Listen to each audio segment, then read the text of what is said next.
Hi everyone, நம்ம இன்றைக்கி சொரக்காய் கூட்டு எப்படி செய்கிறதுன்னு பார்க்க போகிறோம். நான் எந்த மாதிரி ஸ்டைலில் செய்கிறேன் அப்படிங்கிறத உங்களுக்கு காமிக்க போகிறேன்.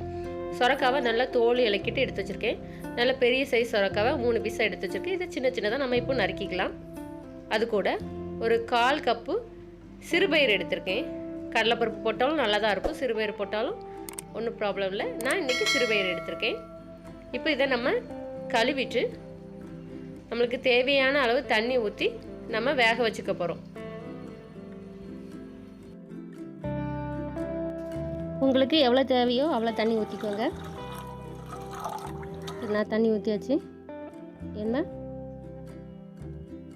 இது கூட தேவையான அளவு நம்ம மஞ்சள் பொடியும் கலந்து நம்ம இப்போ வேக விட போகிறோம்.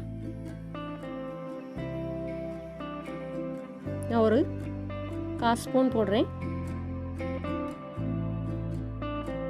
நல்லா இது வேகட்டும். நல்லாவே வெந்துடுச்சு. ஏன்னா இதில் இது மசிச்சு உடனெல்லாம் தேவையில்லை. இருந்தாலும் நம்ம இப்போ அது கூட என்னென்ன காய்கறிலாம் போட்டு வேக விட போகிறோன்னு பார்ப்போம். இது கூட இப்போ நான் சொரக்காய், தக்காளி, வெங்காயம், 2 பச்சை மிளகாய் இது அவ்வளவும் போட்டு நம்ம நல்லா வேக விட்டுக்குவோம். ஃபஸ்ட்டு நான் சொரக்காய் போட்டுக்கிறேன். சொரக்காய் போட்டு நம்ம நல்லா கிளறி விட்டுட்டு அதுக்கு பிறகு அது கூடயே வெங்காயம், தக்காளி எல்லாம் சேர்த்துக்கலாம். இப்போ நான் இதை கொஞ்சம் லைட்டாக கிளறி விட்டுக்கிறேன்.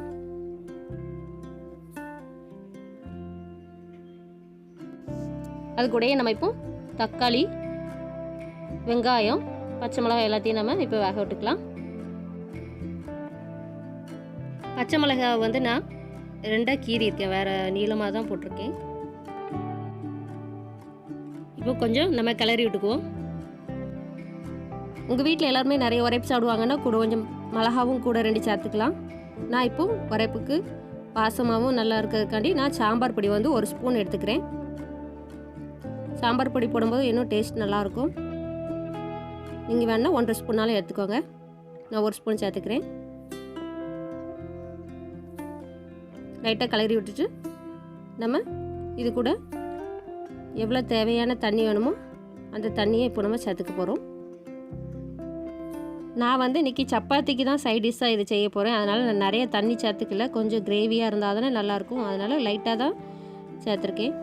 நீங்கள் இதுவே சாதத்து கூட விரவி சாப்பிடணுன்னா கொஞ்சம் தண்ணி நிறையாவே சேர்த்துக்கலாம். அது வெந்துக்கிட்டு இருக்கட்டும். நம்ம அதே சமயத்தில் அதுக்கு தேவையான மசாலா அரைச்சிக்குவோம். நான் தேங்காய் 1 சில்லு எடுத்திருக்கேன். அப்புறம் 1/2 ஸ்பூன் சீரகம் எடுத்திருக்கேன். அப்புறம் 1/2 ஸ்பூன் பெருஞ்சீரகம் எடுத்திருக்கேன். ஒரு 10 காணம், ஒரு 10-12 காணம் மிளகு எடுத்திருக்கேன்.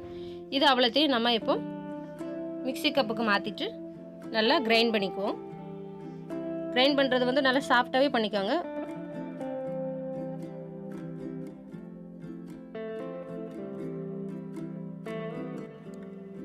இப்போ நான் அது கொஞ்சோண்டு தண்ணி ஊற்றி நான் நல்லா அரைச்சிக்க போகிறேன். வாங்க அரைச்சிட்டு வந்துடலாம். இப்போ அரைச்சாச்சு. காய் வெந்துட்டான்னு பார்த்துக்கோங்க. இப்போ என்னோடய காய் நல்லா வெந்ததுனால நான் அந்த மசாலாவையும் அது கூட சேர்த்துக்கிறேன். ஃப்ரெண்ட்ஸ், என்னோடய வீடியோ பிடிச்சிருந்தா லைக் பண்ணுங்கள், அதேமாரி கமெண்ட் பண்ணுங்கள். ப்ளீஸ் சேனலை சப்ஸ்கிரைப் பண்ண மறக்காதீங்க. ப்ளீஸ் சப்போர்ட் பண்ணுங்கள் எனக்கு எல்லோரும். இப்போ நம்ம நல்லா கிளறி விட்டு மறுபடியும் மூடி போட்டு கொஞ்சம் நேரம் அதாவது மசாலா வாடை போகிறது வரைக்கும் நம்ம வேக விட்டுக்குவோம். இந்த சொரக்காய் கூட்டில் நம்ம சாப்பிட்றதுனால நம்ம உடம்புல வந்து உஷ்ணம் வந்து தணிக்கும் பார்த்துக்கோங்க. இந்த வெப்பமான சூழ்நிலையில் நம்ம வந்து இந்த சொரக்காய் கூட்டு செஞ்சு சாப்பிட்றதுனால நம்மளுக்கு நீர்ச்சத்து நல்லா கிடைக்கும். நம்ம தோலெல்லாம் மினுமினுப்பாகவும் இருக்கும். இதில் வந்து இரும்பு சத்து, பாஸ்பரஸ், வைட்டமின் பி, சுண்ணாம்பு சத்து எல்லாமே இருக்குங்க. கண்டிப்பாக செஞ்சு சாப்பிடுங்க. உங்கள் குழந்தைகளுக்கும் கொடுக்க மறக்காதீங்க. ஏன்னா இதெல்லாம் ரொம்ப நல்லது. பிள்ளைகளும் இப்போவுமே சின்ன வயசுலேயே சாப்பிட பழக்கிட்டிங்கன்னா ரொம்ப ஹெல்த்துக்கும் நல்லது. கண்டிப்பாக நீங்களும் செஞ்சு கொடுங்க.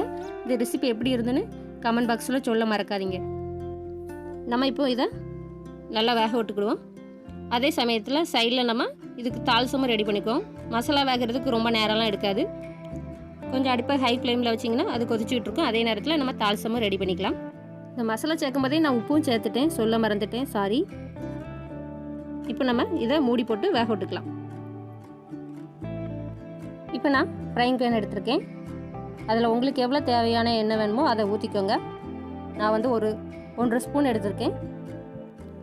இப்போ நல்லா எண்ணெய் சூடானோடனே அது கூட கடுகு சேர்த்துக்கோங்க. ஃபஸ்ட்டு கடுகு நல்லா பொரிஞ்ச உடனே அது கூட நம்ம நறுக்கி வச்சுருக்க வெங்காயம், கருவேப்பிலை சேர்த்துக்கோங்க. நல்லா ஃப்ரை ஆனோடனே நம்ம அதில் ஊற்றி தால்சத்தை ஊற்றி இறக்கிட்டால் சூப்பரான சுவையான நம்ம சுரக்காய் கூட்டு ரெடி ஆகிட்டுங்க.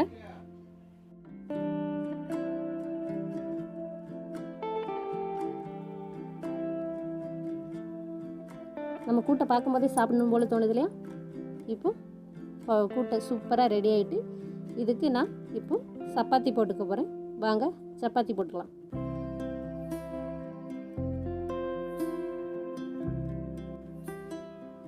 சப்பாத்திக்கு ஏற்கனவே நான் எல்லாம் தேய்ச்சி பிளேட்டில் எடுத்து வச்சுட்டேன்.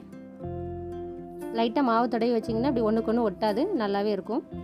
இப்போது கல் சூடானோடனே சப்பாத்தி போட ஆரம்பிச்சிடலாம். சிலவங்க எனக்கு சப்பாத்தி செஞ்சால் எப்போவுமே கல் மாதிரி வருது அப்படிங்காங்க. அப்படிலாம் இல்லைங்க. தண்ணி வந்து நீங்கள் நிறையா உடையில் அப்படியே ஊற்றிக்கிட்டே இருந்தீங்கன்னா அது நல்லா இருக்காது. மாவு கல்லாக இருக்கா, ஈரப்பதம் இருக்கா அப்படின்னு பார்த்துக்கிட்டே இருக்கக்கூடாது. நீங்கள் 2 கப்பு மாவு எடுத்தீங்கன்னா ஒரு நாள் அது கப்புக்கு எவ்வளோ தண்ணி ஊற்றுறீங்க, அந்த மாவுக்கு நீங்கள் எவ்வளோ தண்ணி ஊற்றுறீங்க அப்படிங்கிறத அளவு எடுத்துக்கோங்க. கரெக்டான தண்ணி ஊற்றி பசஞ்சாலே நல்லா தான் வரும். நான் வந்து கடையில் மாவு வாங்கலை, நான் வந்து இங்கே திருச்சி வாங்கியிருக்கேன். அதாவது இங்கே சக்கி இருக்கும் இல்லையா, அந்த இடத்துல கொடுத்து நான் திருச்சி வாங்கியிருக்கேன். எண்ணெயும் நான் அதிக தடவை நான் மாவு பசையும் போதே கொஞ்சோண்டு எண்ணெய் ஊற்றிக்குவேன். அதுக்கு பிறகு கொஞ்சம் உப்பு போட்டு பசைஞ்சிக்குவேன். மறுபடியும் பால் அது மாதிரிலாம் எதுவுமே ஊற்ற மாட்டேன். வேணா நம்ம லைட்டாக எண்ணெய் தடவிக்கலாம். பண்ணது பிறகு நான் இப்போ ஒரு பாத்திரத்தில் மாற்றிக்கிறேன். ஒரு துணி போட்டு வச்சுருக்கேன். ஏன்னா ஈரம் கொறிகிட்டே இருக்கும் இல்லையா, அதனால் நான் துணி போட்டு வச்சுருக்கேன். அப்படிங்கும்போது நம்மளுக்கு பாத்திரத்தில் ஈரம் அடியில் தங்காது, நல்லா ஃப்ரெஷ்ஷாகவும் இருக்கும். அப்புறம் நம்ம அந்த துணியை அப்படியே மூடி ஒரு அதுக்குள்ளே மூடியை போட்டு வச்சுட்டோன்னா சூப்பராக இருக்கும். எப்போ எடுத்து சாப்பிட்டாலும் சப்பாத்தி சாஃப்டாகவே இருக்கும். இதே மாதிரி இப்போ எல்லா சப்பாத்தியும் போட்டு நான் பாத்திரத்தில் மாற்றி வச்சுக்க போகிறேன்.